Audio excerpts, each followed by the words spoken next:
Hola, esto es Seguimos Conectadas, un podcast sobre derechos humanos en Cuba. Soy Joana Silano, soy la investigadora regional para el Caribe en Amnistía Internacional. Soy Camila Rodríguez, defensora de derechos humanos y directora de Iniciativa para la Investigación en Incidencia. ¡Comenzamos!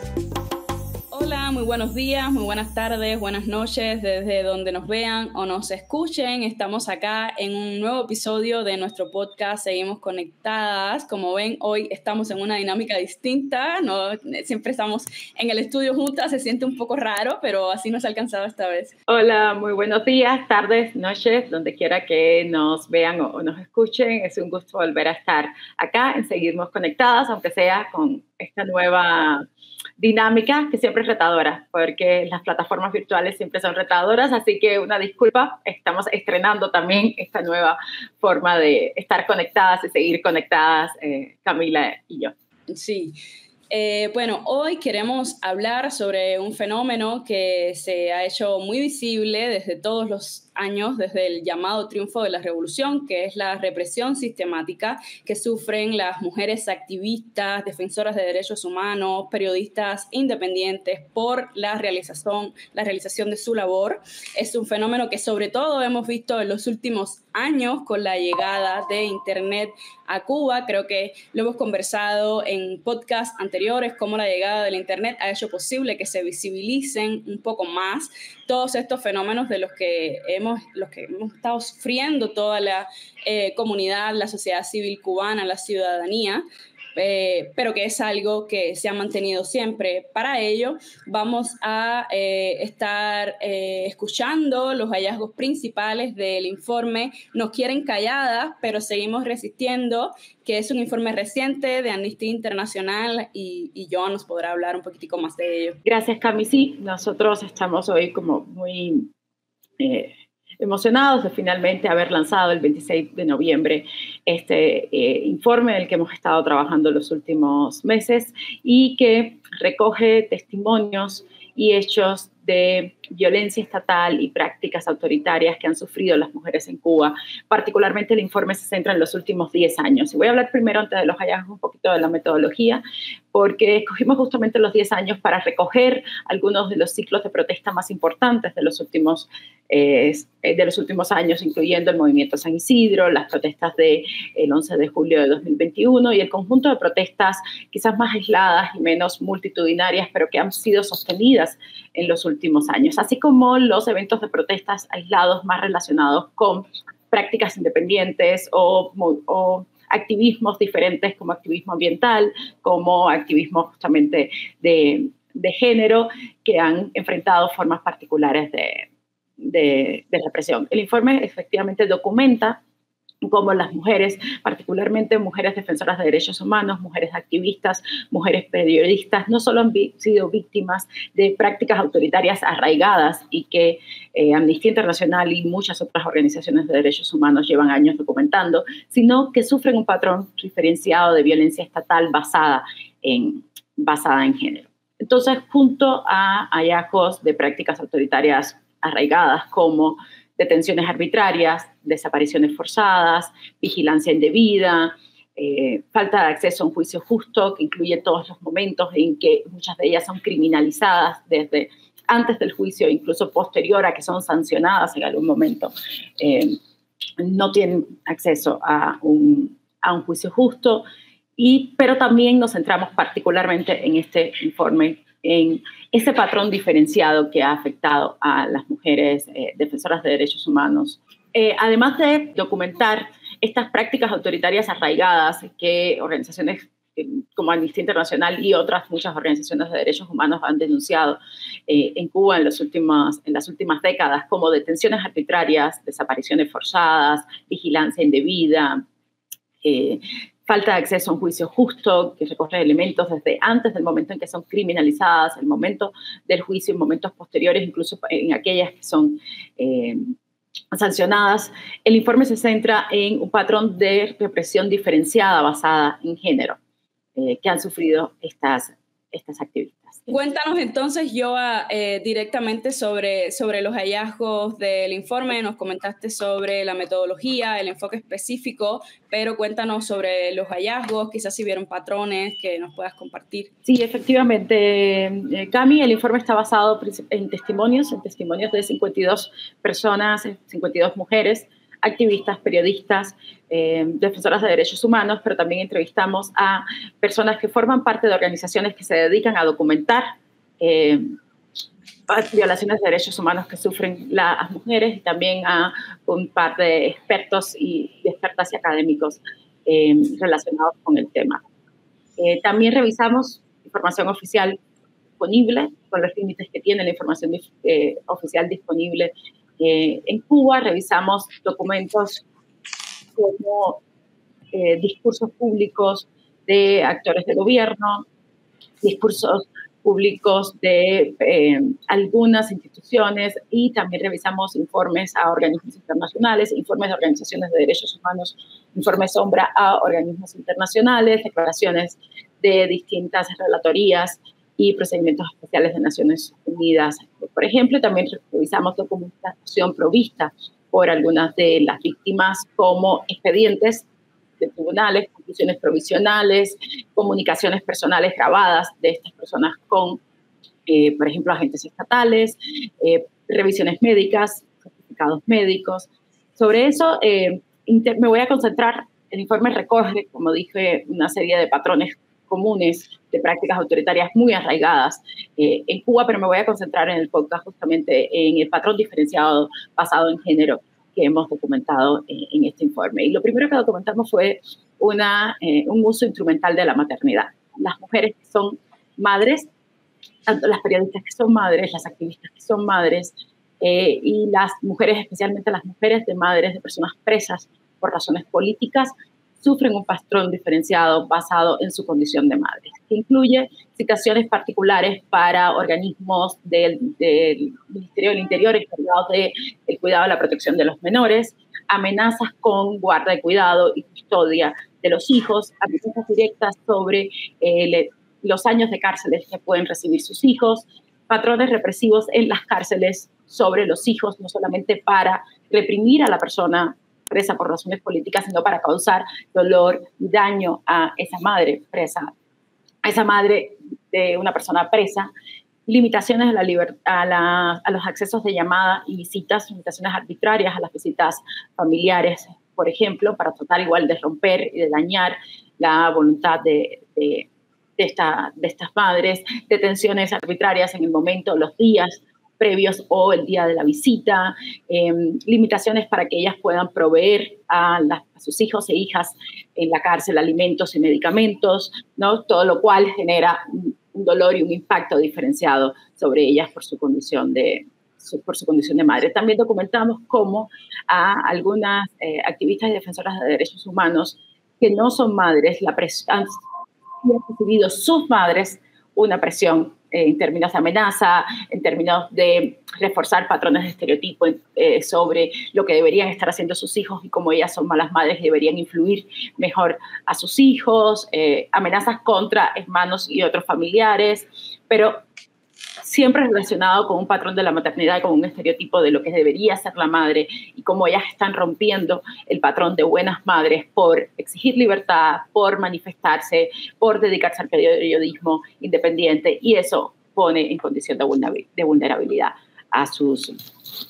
hijos. Otra cosa, otro elemento que encontramos de este patrón diferenciado en género que me gustaría levantar en el podcast y conversar un poquito más, tiene que ver justamente con la forma en que estas mujeres son detenidas e interrogadas. La persistencia de patrones y estereotipos machistas, discriminatorios, denigrantes, misóginos durante los interrogatorios, durante los momentos de las detenciones, incluso en momentos de vigilancia indebida, que es algo que documentamos, ¿no? Las personas que tuvieron o han tenido durante días o semanas vigilancia, y cuando intentan salir de sus casas, los comentarios que les hacen, lo que le dicen a las mujeres, por ejemplo, un patrón reiterado es el hecho de que en todo momento los interrogatorios las tratan de hacer menos. Siempre ellas son instrumentos de otras personas, son manipuladas por otras personas, no se les reconoce su capacidad para pensar, para actuar, su independencia, su autonomía. Todo el tiempo les tratan de decir, no te das cuenta de que estás siendo manipulada, no te das cuenta de que eres un instrumento de de esta otra organización o de este otro actor, generalmente referido a un disidente, un opositor político hombre. Entonces, ese patrón de denigrar su condición como mujer, en términos de que ellas no son autónomas, de que ellas solamente pueden ser las voces o los instrumentos de otros intereses oscuros, ha sido persistente. Y en los interrogatorios, por ejemplo, en los interrogatorios también encontramos patrones muy marcados de comentarios misóginos, comentarios sobre su identidad sexual, por ejemplo, sobre todo en el caso de las mujeres, con las mujeres lesbianas, fue muy claro, patrones muy directos en términos de su identidad sexual, comentarios sobre sus aspectos físicos, sobre su condición corporal, su condición física, el color del pelo, cómo se trataba el pelo, e incluso en algunos casos bastante recurrente, la intención, sobre todo en las primeras etapas de la represión, de establecer relaciones personales, coqueteos, porque generalmente esto es otra cosa que documentamos, sobre todo en el caso de los agentes estatales, de los organismos de la seguridad del Estado, en su mayoría son hombres los que tienen estas primeras conversaciones, primeros acercamientos con las mujeres. Entonces, las referencias a su físico, el intento de establecer una relación personal, de acceder a sus datos personales, por ejemplo, su teléfono y déjame mandarte mensajes,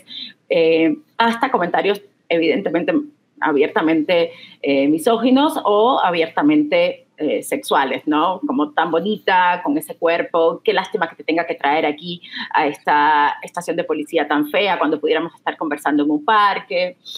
Otra cosa que documentamos en el caso de las mujeres fue la utilización de revisiones corporales invasivas o innecesariamente invasivas, que implicaron pues, ciertos tocamientos en determinados momentos. Sí, me parece súper relevante todos los patrones que has ido mencionando, Yoa, porque además ciertos paralelismos con lo que hemos documentado también desde Justicia en CJ y el Centro de Documentación de Prisiones Cubanas en relación con los incidentes diferenciados a los que son sometidos las mujeres, específicamente privadas de libertad o familiares de personas privadas de libertad.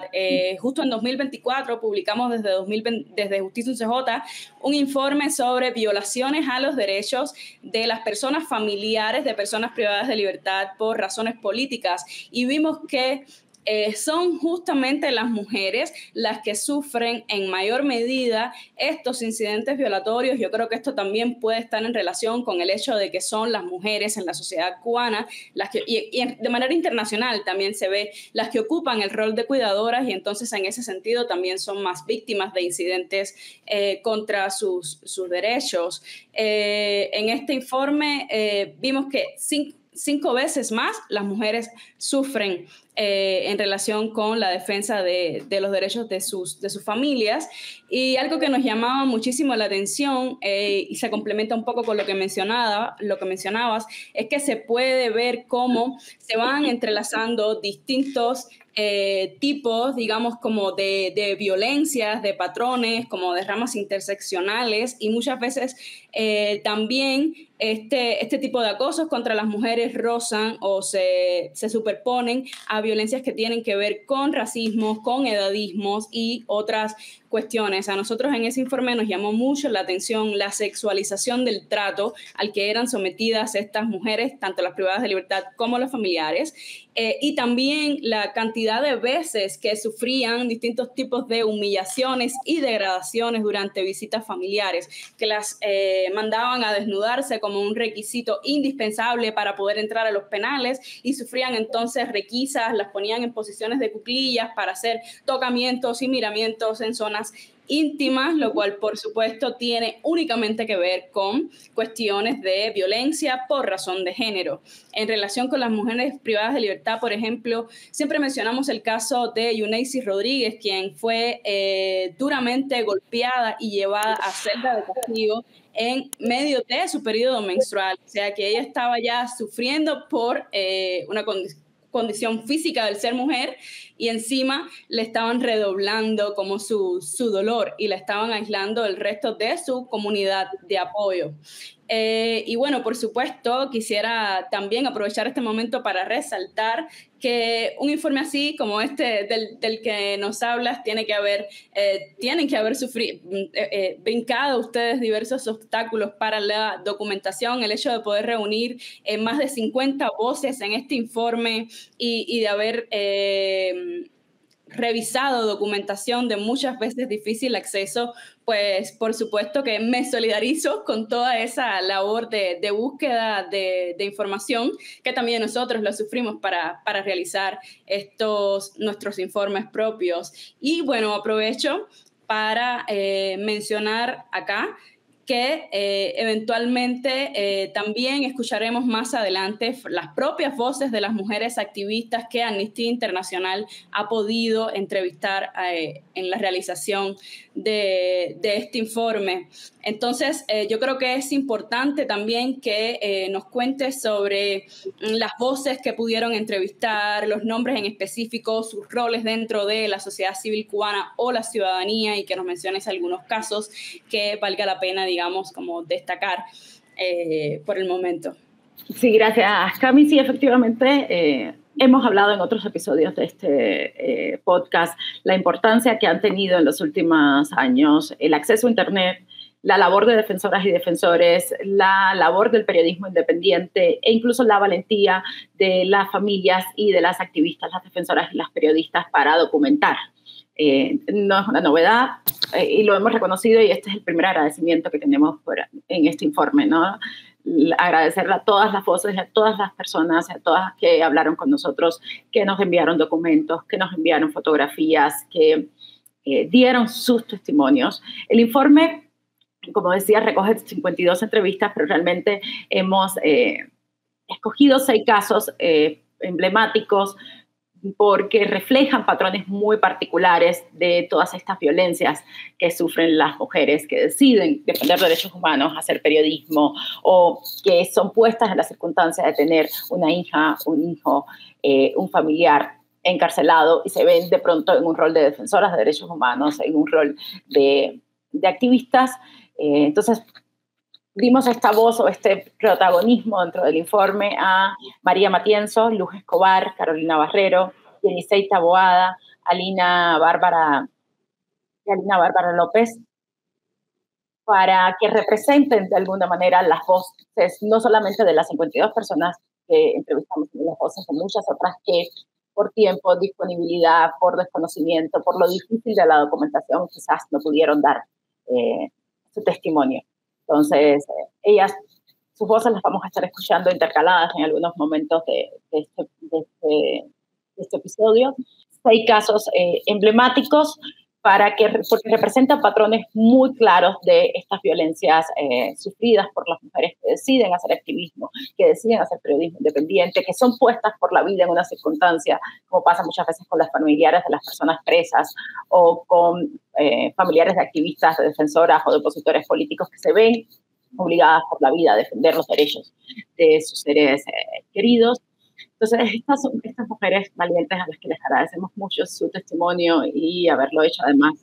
y estarnos acompañando en este proceso son María Matienzo, Luz Escobar, Carolina Barrero, Camila Lobón, Yenisei Taboada y Alina Bárbara López. Sus voces las vamos a estar escuchando en los momentos de este podcast con algunos de los testimonios que nos brindaron para el informe y los vamos a poder leer también en el informe que está disponible en la página web de Amnistía Internacional y en nuestras plataformas digitales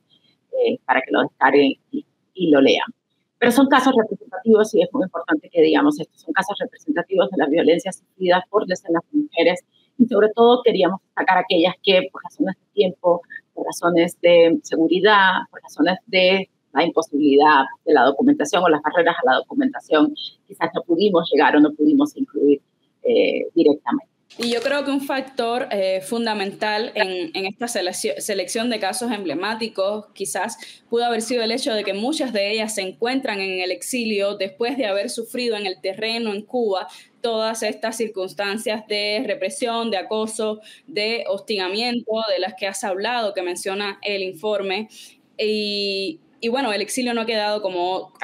única otra opción para la supervivencia y en cierto sentido para poder continuar la labor de visibilización de esas otras experiencias de mujeres que continúan dentro de la isla en este momento. Es por eso que es súper fundamental que sigamos produciendo este tipo de insumos y que a través de ellos podamos seguir reclamando de manera directa o de manera indirecta, según lo realicen las investigaciones en las que trabajamos, pero seguir pidiéndole cuentas al régimen cubano. Y es probable que también en ese informe haya como algunas recomendaciones directas que se puedan mencionar. Qué bueno que comentas esto, porque en términos de conclusiones y recomendaciones hay algunos elementos que se le han exigido y se le van a seguir exigiendo al Estado cubano como parte de sus obligaciones de derecho internacional. En términos de lo que decías del exilio forzado, por ejemplo, algo que documenta el informe y de lo que concluimos es efectivamente que algunas de estas prácticas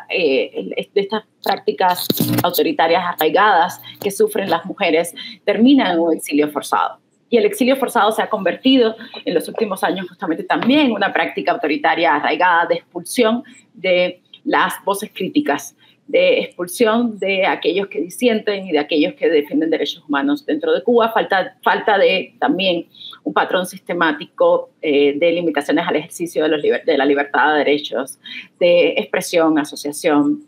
y manifestación en Cuba. Específicamente en el caso del informe, en las conclusiones, nosotros también resaltamos algunos elementos que me gustaría mencionar. Un impacto, digamos, a lo mejor colateral que documentamos ha sido las limitaciones y la restricción que tienen las mujeres para asociarse. En Cuba, al Estado cubano reconocer el monopolio de la representación en una única organización, la Federación de Mujeres Cubanas. Entonces, específicamente decimos que hay una limitación al derecho de las mujeres a asociarse libremente para defender sus causas y para ejercer sus derechos. También documentamos y decimos que el Estado cubano se ha negado a legislar sobre una ley de protección integral contra la violencia de género. Ha habido distintos momentos en los últimos años en que mujeres dentro de Cuba, mujeres activistas, mujeres feministas, han reclamado la importancia de una ley contra la violencia, una ley integral contra la violencia de género que incluya mecanismos de protección específicos para las personas defensoras, que incluya mecanismos de acceso a la justicia, y el Estado cubano se ha negado a legislar. También recogimos la negativa del Estado cubano a reconocer el feminicidio como un delito particular, aunque en el último Código Penal se pusieron algunas agravantes dentro del homicidio y el asesinato que pueden incluir elementos relacionados con violencia de género. El hecho de que se negaran a tipificar el delito de feminicidio también es un impacto de algo que decimos. Y también somos muy claros en términos de que con todas estas prácticas el Estado cubano y sus agentes estatales no solamente cometen violencia de género, sino que están incumpliendo sus obligaciones en materia internacional en términos de garantizar una vida libre de violencia para las mujeres. Y también es muy importante decir que el acceso de las mujeres víctimas de violencia a la justicia tampoco está garantizado en estos momentos en Cuba. El acceso a investigaciones por estas violaciones de derechos humanos, a recibir reparación, en el caso, por ejemplo, de la violencia física que han sufrido y que documentamos algunas de estas mujeres, no está garantizado. Las recomendaciones van destinadas al Estado cubano en esos términos, primero de abstenerse, de reprimir, de parar la represión que sufren las personas que disienten, las voces críticas en Cuba, cumplir con las obligaciones internacionales, suscribir una serie de tratados internacionales, abrir finalmente el país al escrutinio internacional en materia de organizaciones internacionales de derechos humanos, procedimientos especiales de Naciones Unidas, comprometerse con legislar en materia de violencia de género a través de una ley integral que reconozca el papel de las de las mujeres defensoras de derechos humanos, por ejemplo, como una categoría especial de protección que garantice mecanismos de acceso a la justicia, pero también hacemos un paquete importante de recomendaciones a organismos internacionales y particularmente a la Unión Europea, donde insistimos, por ejemplo, en el caso de la Unión Europea, en la importancia de utilizar los canales diplomáticos establecidos con ellos para presionar al Estado cubano en materia de cumplimiento de sus obligaciones internacionales en términos de violencia de género, de garantizarle a las mujeres una vida libre de violencia de género, de insistir en la importancia de que los mecanismos internacionales, los procedimientos especiales, las diferentes relatorías a distinta escala y las organizaciones de derechos humanos puedan acceder directamente a documentar la situación en el país, al compromiso también de suscribir acuerdos internacionales y de brindar rendición de cuenta en estos temas. Súper, sí, yo creo que es un informe de obligada consulta para todas las personas que están interesadas en cuestiones de violaciones de derechos humanos en razón de género en Cuba. Y también es un buen momento porque justo estamos a punto de que se cumplan 15 años de que se proclamaran las reglas de Bangkok, que siempre desde Justicia en CJ y el Centro de Documentación de Prisiones Cubanas, por ejemplo, las mencionamos. Es este texto fundamental que pide a los estados con medidas sustitutivas a la privación de la libertad de muchas mujeres, por ejemplo, que en el caso cubano están en prisión por razones políticas. Creo que es un buen timing, digamos, también para complementar este momento. Este es un episodio que definitivamente debíamos realizar desde esta primera temporada. Creo que es una deuda también con todas nuestras colegas que están también en el exilio o que están dentro de Cuba y que desean, por supuesto, que sean visibilizados todos estos casos, todos estos patrones, todo esto de lo que hemos venido hablando hoy. Y yo creo que por el momento nos queda despedirnos e invitarlos a que nos acompañen en un próximo episodio que veremos y escucharemos en el mes de diciembre. Y yo creo que ahí haremos un balance de la situación de los derechos humanos en Cuba a lo largo de este año. Sí, así es, Cami.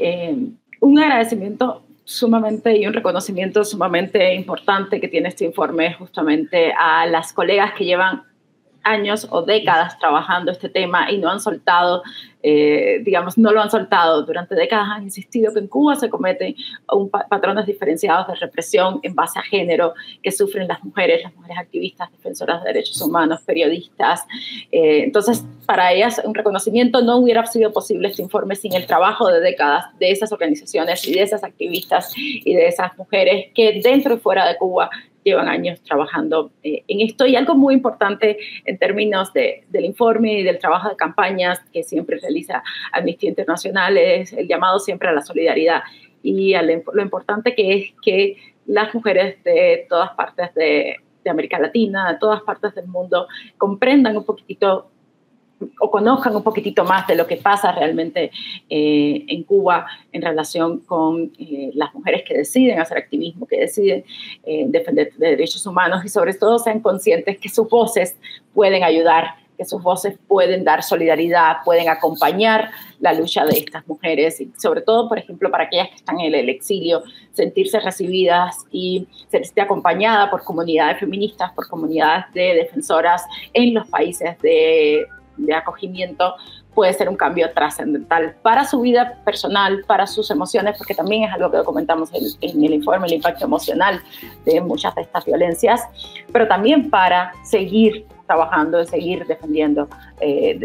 los derechos humanos en Cuba, como muchas de ellas hacen desde el exilio. Entonces sí, nos estamos viendo y escuchando en el próximo episodio de Seguimos Conectadas, el episodio de cierre de temporada, hay que decirlo, el próximo episodio será el cierre de temporada y tendremos mucho que hacer balance de este año 2025. Gracias por escucharnos. Nos despedimos, gracias por escucharnos y por vernos. Y seguimos conectadas. Seguimos conectadas.